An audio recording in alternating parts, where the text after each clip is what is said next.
Program Tribun Sound Fokus Tribuners kembali membersamai Anda hari ini bersama dengan saya Nila Irda.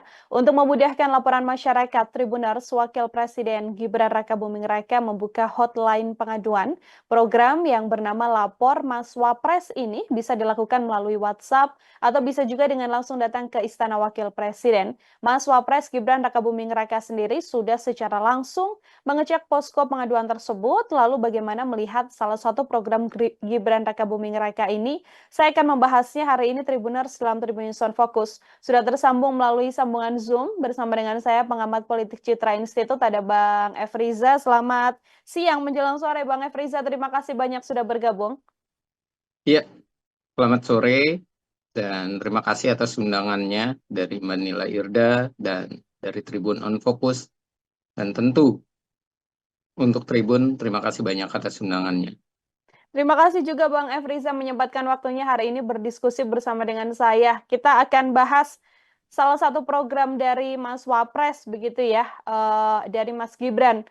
Bang Efriza, bagaimana kemudian ada hotline dengan julukan Lapor Mas Wapres begitu, yang jadi posko aduan langsung untuk masyarakat melaporkan segala hal yang menjadi problematikanya. Sebagai pengantar silahkan Bang Efriza. Iya, apa yang dilakukan oleh Pak Gibran saat ini atau Pak Wapres, yang pertama ini adalah bukan hal baru karena sudah dilakukannya di saat menjabat sebagai wali kota Solo dan itu dilakukan dengan cara atau bahasa yang mirip, yaitu Mas Wali dan sekarang Mas Wapres, artinya sesuai dengan jabatannya. Yang kedua adalah hal ini juga bukan fenomena baru karena sebelumnya sudah dilakukan oleh Pak SBY melalui SMS, kemudian PO Box, dan kemudian yang terakhir melalui media sosial. Dan begitu juga sudah dilakukan oleh Pak Presiden Joko Widodo melalui dunia media sosialnya, dan tentu saja hal-hal ini sudah lumrah dilakukan. Hanya saja persoalannya yang menjadi menarik ini dilakukan oleh seorang wakil presiden, bukan seorang presiden.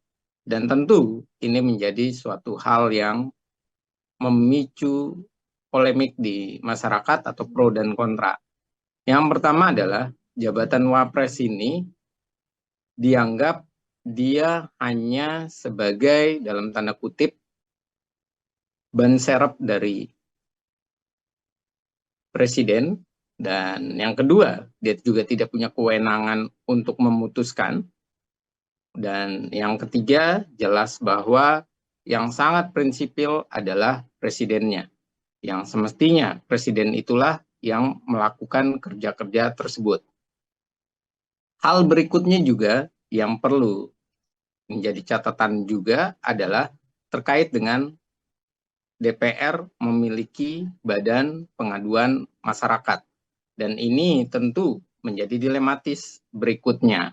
Apakah pengaduan masyarakat yang dilakukan oleh Wapres ini menjadi tumpang tindih dengan BPM atau tidak, dan bagaimana lebih favoritnya, apakah ke DPR atau ke Wapres, dan yang ketiga, bagaimana menindaklanjutinya, apakah bersifat terbuka untuk umum atau tertutup atau sekedar gimmick atau sekedar supaya eksistensi dari Gibran ini terlihat selalu, tampak terus-menerus. Dan berikutnya juga yang menjadi pertanyaan, apakah dengan lapor kepada Mas Wapres ini juga menunjukkan persaingan politik terhadap Pak Prabowo yang merupakan presiden. Dan ini pun terjadi di saat Pak Prabowo sedang melakukan helatan ataupun hajatan kunjungan ke luar negeri, dan ia sedang berusaha untuk membawa aspirasi masyarakat di dunia internasional, menampung aspirasi dunia internasional untuk kita, tapi ternyata Gibran melakukan aksi tersebut. Artinya, aksi tersebut bisa dikatakan di luar dari yang semestinya berjalan, bahwa ia harusnya menjalankan pemerintahan semata ketika ditinggalkan Pak Prabowo, tapi ini malah melampaui ataupun berusaha untuk mengambil momentum waktunya Gibran.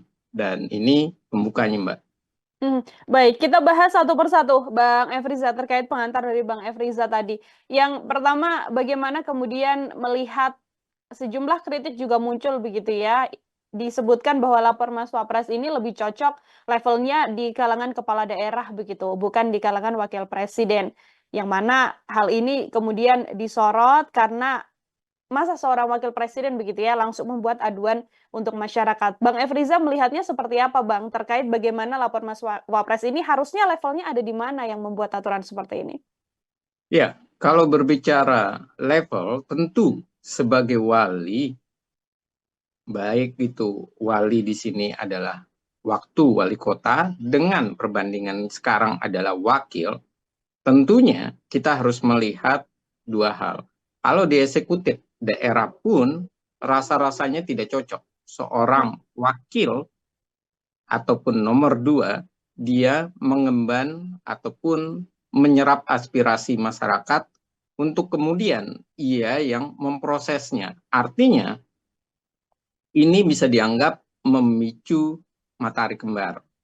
Dan berikutnya, bagaimana dengan pusat? Tentu lebih sangat tidak elegan di pusat jika lapor Mas Wapres ini menjadi suatu bentuk cara ataupun strategi politik dan komunikasi politik baru yang dilakukan oleh Gibran. Dan ini akan menjadi nantinya dilematis dengan hubungan antara presiden dengan wakil presiden. Saya merasa bahwa apa yang dilakukan oleh Gibran ini, yang pertama untuk menjawab bahwa Gibran ini bisa bekerja. Asumsi ini ada benarnya. Gibran ingin menunjukkan ia punya kerja, ia punya posisi, dan ia tidak sebagai orang nomor dua di belakang layar semata. Yang kedua, kita bisa melihat asumsi Gibran ini juga terkait dengan dirinya tidak ingin disamakan dengan Pak Maruf Amin.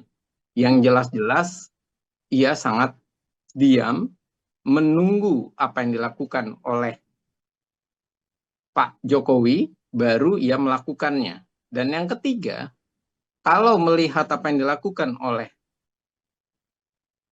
Gibran, menjadi sebuah pertanyaan, apakah ada pembagian kerja antara Prabowo dengan Gibran? Jangan-jangan memang pembagian ini belum jelas, belum terurai dengan baik.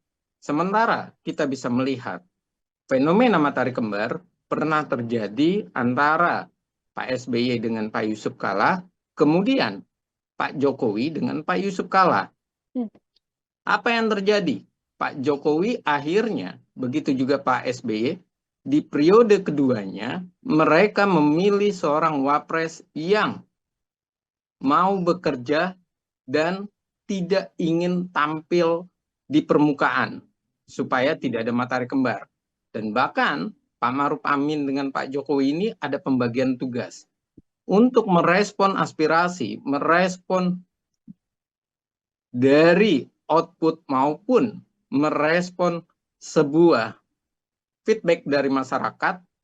Tentunya yang dilakukan oleh Pak Maruf Amin adalah mensinergikan, membangun hubungan yang harmonis antara presiden, pemerintah, dengan masyarakat. Itulah yang dilakukan oleh Pak Maruf Amin. Jadi, terlihat Pak Maruf Amin tidak bekerja, padahal ketika pemerintah dihadapkan dengan demonstrasi dari masyarakat, kita bisa melihat soal waktu itu minuman lokal yang mau dijadikan daya tarik dan kemudian menjadi hal yang sangat prinsipil untuk pendapatan APBD di 4 daerah.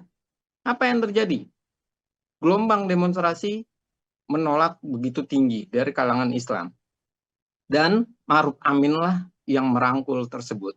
Maruf Amin yang menciptakan sebuah narasi humanis, harmonis, bahkan pemerintah itu sangat terbuka dengan masyarakat. Jadi kalau saya melihat apa yang dilakukan oleh Gibran, malah menunjukkan titik awal terjadinya dinamika dan akar konflik nanti ke depannya antara Prabowo dengan Gibran. Dan kita bisa melihat itu dari 2 periode sebelumnya.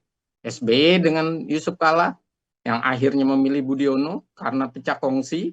Kemudian Jokowi dengan Yusuf Kala yang juga terjadi dinamika konflik yang akhirnya Jokowi memilih Maruf Amin, dan itu juga yang menyebabkan tereliminasinya Mahfud MD waktu itu, ketimbang memilih Mahfud MD lebih memilih Maruf Amin.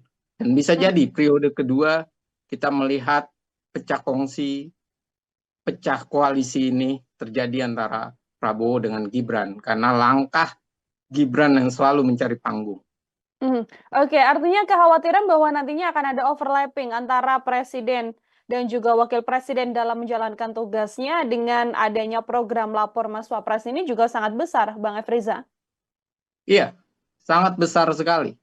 Karena Wapres ini pada dasarnya dia memang tidak dalam posisi yang satu sisi.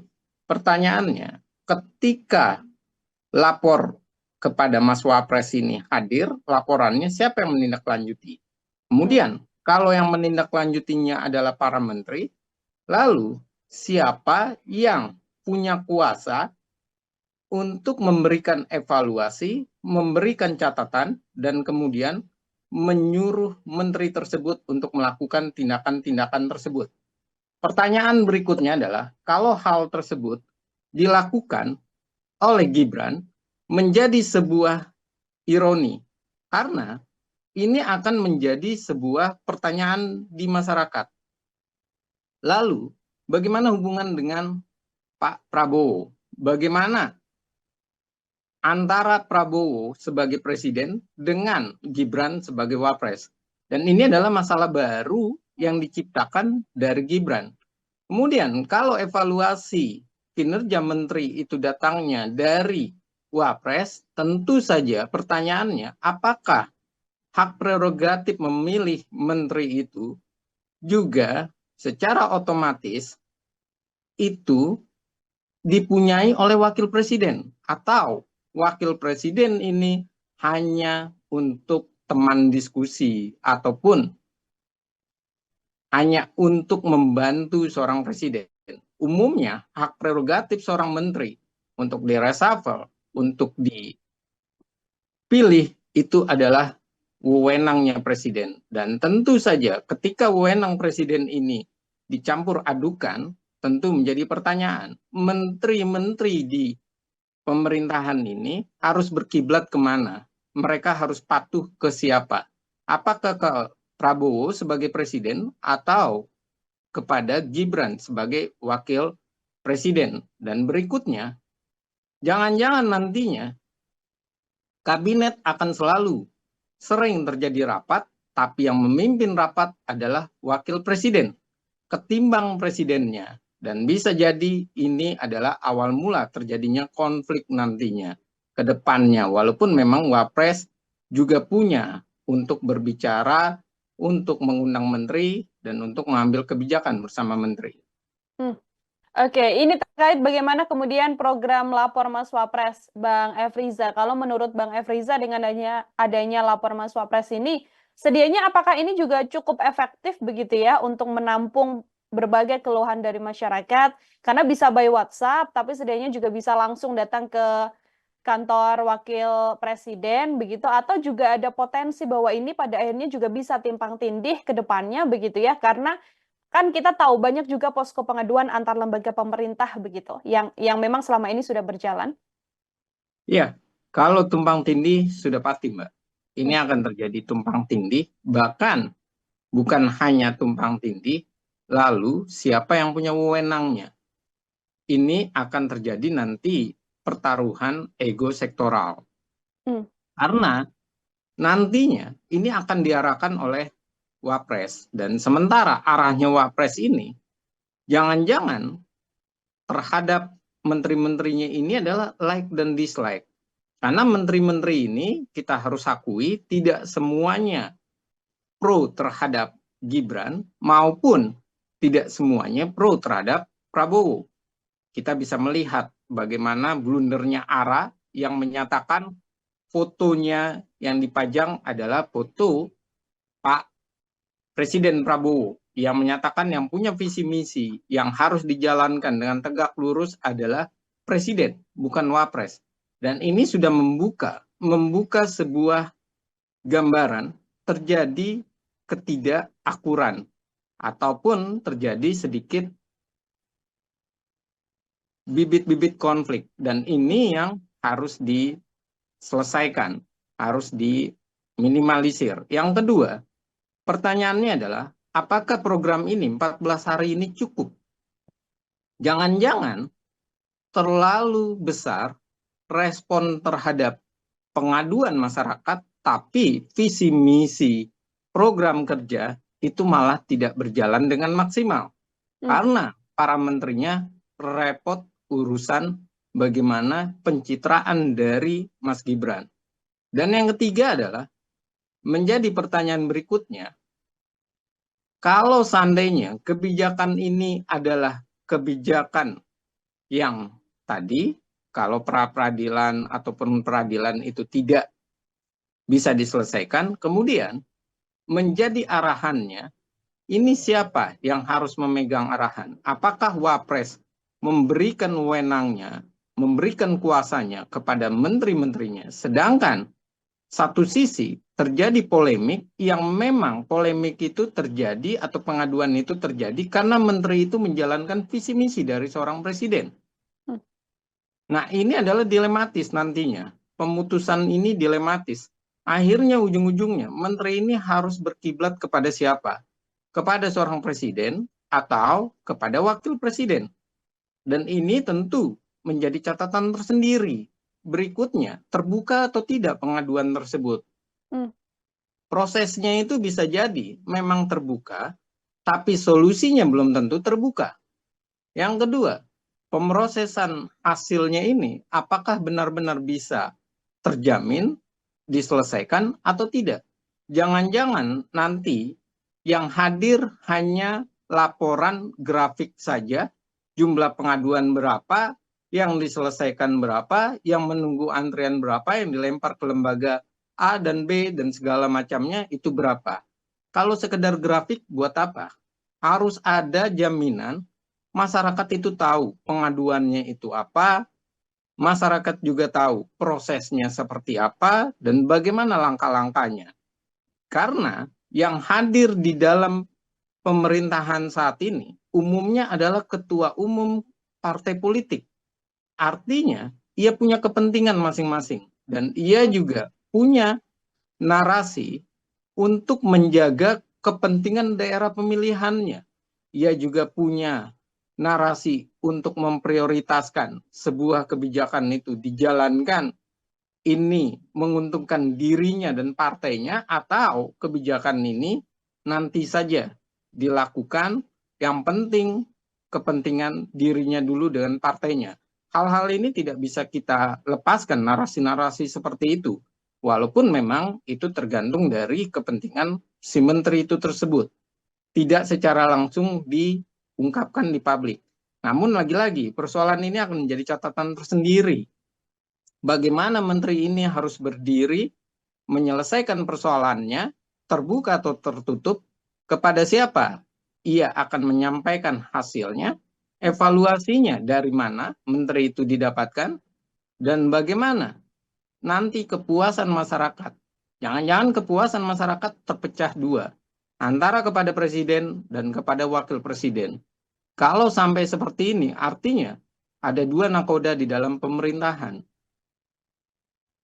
Ada potensi bagaimana ada dua nahkoda, ada dua aturan begitu ya, yang kemudian harus diikuti ya Bang Efriza ya dalam pemerintahan Prabowo Gibran mendatang. Ini kan 2 pekan lamanya pemerintahan tanah air sementara dipimpin oleh Mas Gibran begitu, Bang Efriza, ketika Pak Prabowo sendiri melakukan sejumlah lawatan ke luar negeri. Kalau kita lihat secara pembagian tugas antara Prabowo dan Mas Gibran saat ini, apakah kemudian sudah terbaca jelas? Mungkinkah memang Prabowo Subianto ini fokus untuk urusan diplomatik di luar negeri, lalu Mas Gibran yang menyelesaikan masalah-masalah di tanah air, atau bagaimana kalau dari analisa Bang Efriza? Iya, kalau lawatan ini kan tentu ini adalah awal mula dari pelantikan dan Hmm. ia atau Pak Prabowo sebagai presiden harus memperkenalkan dirinya kemudian merajut hubungan dalam dunia internasional. Tapi kalau berbicara apakah ia akan fokus kepada internasional dan Gibran akan fokus ke dalam negeri, saya rasa tidak akan mau Pak Prabowo melakukan itu karena Pak Prabowo jelas-jelas menginginkan pertama keseriusan para menteri untuk kepada rakyatnya, yang kedua menjaga APBN jangan sampai bocor, dan yang ketiga bagaimana ia menunjukkan mendedikasikan dirinya untuk negaranya dan masyarakatnya. Jadi kalau sampai ia hanya berpikir keluar, kemudian hal-hal yang di dalam menjadi miliknya Pak Gibran, tentu saja Pak Prabowo tidak akan menginginkan hal tersebut. Karena kita bisa tahu, kita bisa melihat yang namanya kebijakan makan bergizi gratis itu adalah lebih banyak disampaikan oleh Pak Prabowo. Sementara tentang hilirisasi itu lebih banyak disampaikan oleh Gibran. Artinya, di antara hal-hal tersebut yang paling fundamental yang diingat oleh masyarakat adalah makan bergizi gratis. Jadi bagaimana caranya makan bergizi gratis ini bisa dianggap sukses kalau Pak Prabowo lebih fokus keluar ketimbang ke dalam, dan itu tidaklah mungkin dilakukan.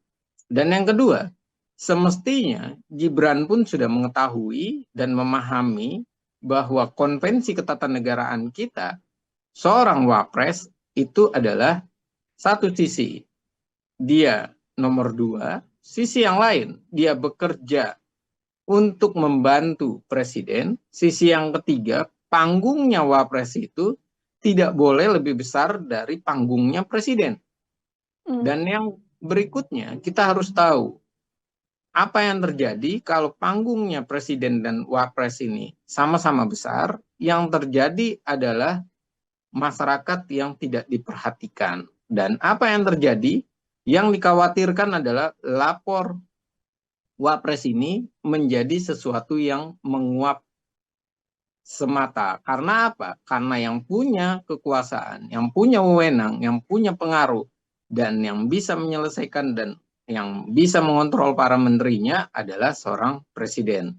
Dan semestinya kebijakan-kebijakan yang waktu lalu dilakukan oleh JK dengan Pak SBY maupun dengan Pak Jokowi, itu yang harusnya dilakukan dan dipegang teguh oleh Gibran. Misalnya soal perdamaian, MOU Helsinki, dia pun turun untuk menyelesaikan hal tersebut. Begitu juga Maruf Amin, ketika ada konflik dalam kebijakan, maka yang meredakan adalah Maruf Amin. Dan ini yang harusnya dilakukan oleh Gibran. Bukan ia berusaha mengambil panggungnya seorang presiden, bukan ia juga mengusahakan atau mengupayakan situasinya ia tetap dilihat oleh masyarakat, ia tetap bekerja. Dan kalau hal-hal tersebut yang terjadi, ini adalah suatu hal yang salah. Lebih baik terlihat bekerja seperti Pak Maruf Amin, yang kita tahu bahwa ia lebih kepada seremonial, tapi itu membuktikan ia mengerti di mana letak seorang wapres, ketimbang menjadi bibit dan awal konflik antara tadi yang saya bilang seperti SBY dengan Yusuf Kala maupun Jokowi dengan Yusuf Kala, yang akhirnya reshuffle kabinet nanti itu malah terlihat ada menteri yang pro terhadap Jokowi, ada menteri yang pro terhadap Gibran, dan yang pro terhadap JK waktu itu itulah yang disingkirkan oleh Pak Jokowi, dan jangan sampai terulang kembali. Oke, jangan sampai apa yang kemudian terjadi di masa pemerintahan pada periode-periode sebelumnya, seperti itu ya Bang Efriza ya, kemudian terjadi dengan adanya overlapping antara tugas presiden dan juga wakil presiden. Terakhir dari saya, Bang Efriza, ini kan berjalan programnya begitu ya, Lapor Mas Wapres. Meskipun banyak kritikan yang juga kemudian masuk terkait bagaimana langkah-langkah yang dilakukan oleh Mas Gibran. Seyogyanya hal apa yang kemudian bisa dilakukan oleh Mas Gibran? Kalau secara tugas-tugas yang bisa dijalankan tadi sudah dijelaskan oleh Bang Efriza, tapi kemudian apakah laporan Mas Wapres ini harusnya tidak dipegang secara langsung oleh seorang wakil presiden atau lebih baik ini bisa jadi program, namun sedianya bisa dilakukan di setiap daerah saja, seperti itu? Iya, kalau saya merasa memang baik kalau lapor Mas Wapres ini tidak langsung dipegang oleh Pak Gibran. Karena ia memang harus berkoordinasi dengan Pak Presiden Prabowo. Ia tidak boleh melampaui kewenangannya. Berikutnya, baik memang usulan tadi ataupun narasi-narasi bahwa itu lebih baik dari tingkat daerah sampai ke pusat. Mengapa? Dari sana itu adalah menghadirkan sebuah pengawasan dari negara kita sebagai negara kesatuan. Pengawasan ini yang semestinya dijalankan. Dan ini semestinya juga bisa dilakukan untuk kita melihat ataupun presiden dan wakil presiden melihat bagaimana koordinasi, bagaimana hubungan antara pemerintah pusat menjalankan visi misi dan program kerjanya dengan pemerintah daerah melaksanakan apa yang menjadi hal yang diarahkan oleh pusat. Itu yang pertama. Yang kedua, ini juga bisa menjadi evaluasi kinerja.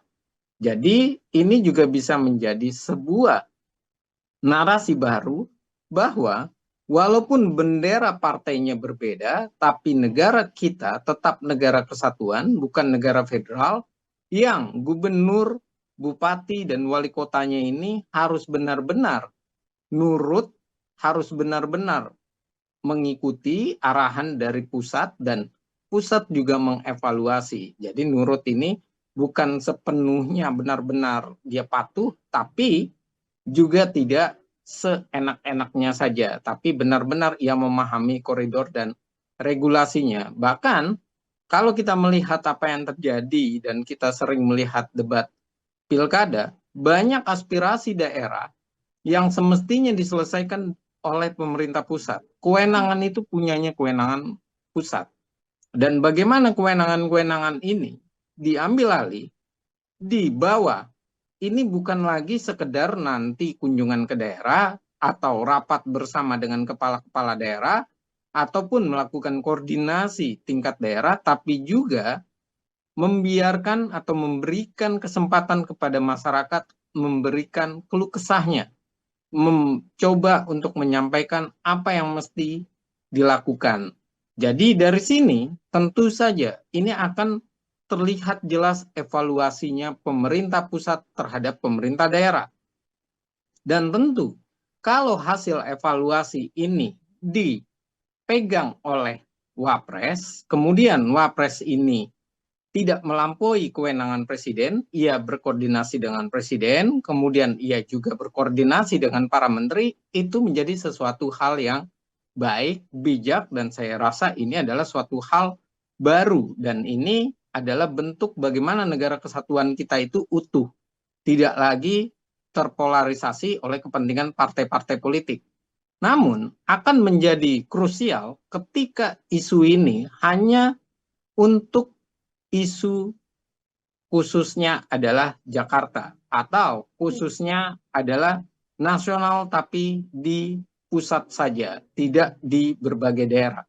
Apa yang terjadi nantinya? Yang terjadi adalah menjadi alat ukur baru atau tolok ukur baru dari Wapres mengukur kinerja seorang presiden. Dari Wapres mengukur kinerja menteri, mengukur kinerja dari menteri-menteri yang merupakan partai-partai politik. Kalau ini dijalankan, artinya memang lapor Wapres ini bisa jadi menjadi sebuah trik baru, cara baru mengetahui kelemahan pemerintahan Prabowo dari masyarakatnya. Dan ini menunjukkan bahwa kepuasan masyarakat diberikan kepada Pak Prabowo, tapi ketidakpuasan masyarakat itu ada di tangannya Wapres. Dan ini artinya, kalau bahasa sarkasnya, ada upaya untuk pecah kongsi, ada upaya untuk membangun matahari kembar. Dan malah ini tidak menunjukkan Gibran itu legowo sebagai wakil presiden semata. Gibran ini punya obsesi 2029 akan terjun untuk bertarung melawan Pak Prabowo. Dan narasi-narasi awal ini yang semestinya dari awal yang memantik perselisihan bisa diselesaikan. Karena memang para menteri mengapresiasi, kemudian para menteri juga meminta untuk tidak ada ego sektoral, saling berkoordinasi. Tapi lagi-lagi, pertanyaannya siapa yang akan memimpin para menterinya? Siapa yang akan memimpin Republik ini? Siapa akan melakukan evaluasi? Siapa yang akan menyelesaikan persoalan? Semua ini tentunya di tangan presiden, bukan di tangan wakil presiden. Oke, ada pentingnya hal yang paling utama adalah bagaimana koordinasi bisa berjalan ya, Bang Efriza ya, agar program Lapan Mas Wapres ini tidak berhenti saja sebagai gimmick politik dalam tanda kutip begitu, tapi benar-benar bisa bermanfaat tidak hanya masyarakat yang ada di wilayah ibu kota, tapi di seluruh daerah. Karena ini wakil presiden kan juga urusannya adalah bagaimana bisa mengkoordinir seluruh wilayah yang ada di Indonesia seperti itu. Bang Efriza, terima kasih banyak untuk kesempatannya hari ini berdiskusi bersama dengan saya, luar biasa sekali. Semoga di lain kesempatan ada waktu kembali untuk berbincang bersama dengan Bang Efriza. Sekali lagi Bang Efriza, terima kasih banyak untuk kesempatannya. Terima kasih banyak Mbak Nilairda, Tribun On Fokus, dan mohon maaf kalau ada salah kata dan bahasa. Baik, terima kasih banyak Tribunnews On Fokus Tribuners bersama dengan pengamat politik Citra Institute Bang Efriza membersamai kita dalam kesempatan hari ini. Nantikan obrolan saya dengan sejumlah narasumber lain dan tema-tema lainnya yang pasti hanya dalam Tribunnews On Fokus. Saya Nela Irda, pamit undur diri. Terima kasih banyak dan sampai jumpa. Download Tribun X sekarang. Menghadirkan lokal menjadi Indonesia.